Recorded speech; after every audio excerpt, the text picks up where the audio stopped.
अरब में 72 साल बाद एक बार फिर शराब का स्टोर खुलने जा रहा है। ये स्टोर राजधानी रियाद में खुलेगा।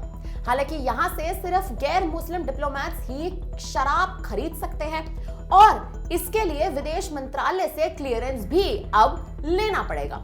चलिए अब आपको बताते हैं कि 72 साल पहले आखिर ऐसा क्या हुआ था जिस कारण के चलते शराब पर सऊदी अरब में बैन लग गया था। इस्लामिक देश सऊदी अरब में एक बड़ा बदलाव होने जा रहा है।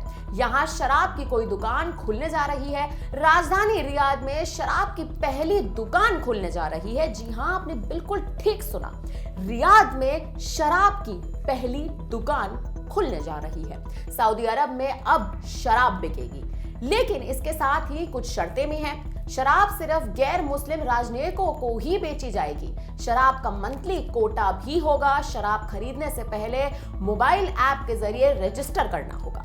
विदेश मंत्रालय से क्लियरेंस मिलने के बाद ही शराब खरीदी जा सकती है। इतना ही नहीं, शराब पीने वाले किसी और से शराब नहीं मंगवा सकते हैं, यानी डिप्लोमेट्स को खुद जाकर ही दुकान से शराब खरीदनी होगी। इससे सऊदी के क्राउन प्रिंस मोहम्मद बिन सलमान का बड़ा फैसला बताया जा रहा है। माना जा रहा है कि फैसला इसीलिए लिया गया ताकि कट्टर इस्लामिक देश को पर्यटन और कारोबार के लिए खोला जा सके, क्योंकि इस्लाम में शराब पीना सख्त मना है।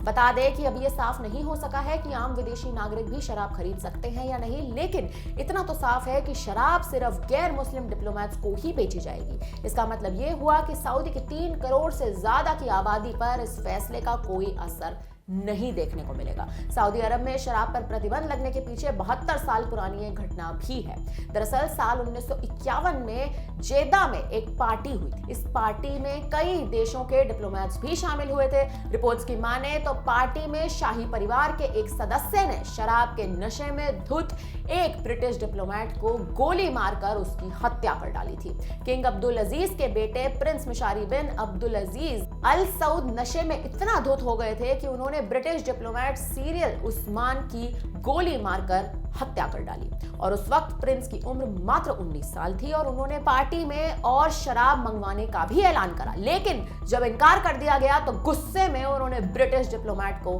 गोली मार दी। इसके लिए प्रिंस को हत्या का दोषी ठहराया गया और हत्या का दोषी ठहराकर आजीवन कारावास की सजा भी सुनाई गई। फिर 1952 में सऊदी अरब में शराब पर पूरी तरह से प्रतिबंध लगा दिया गया। उसके बाद से ही सऊदी अरब में शराब पीने और रखने पर रोक है।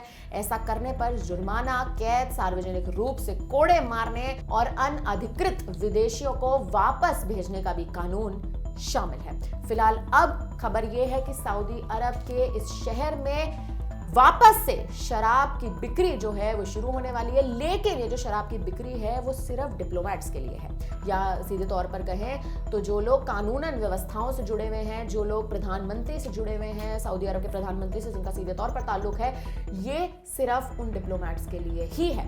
लेकिन इसको अभी भी आम लोगों के लिए, शराब की बिक्री को आम लोगों के लिए नहीं खोला गया है। फिलहाल अब आपको क्या लगता है कि आने वाले समय में जिस तरह से अब डिप्लोमेट्स के लिए ये कानून एक तरह से कहें तो लागू कर दिया गया है, क्या अब ये यहाँ पर शराब की बिक्री जो है वो आम लोगों के लिए भी शुरू की जाएगी? फिलहाल अब इस पूरी खबर पर आपकी क्या राय है? अब इस पूरी खबर पर आपका क्या कहना है? हमें कमेंट करके अपनी राय जरूर दीजिएगा। धन्यवाद। वीके न्यूज, राष्ट्र के नाम।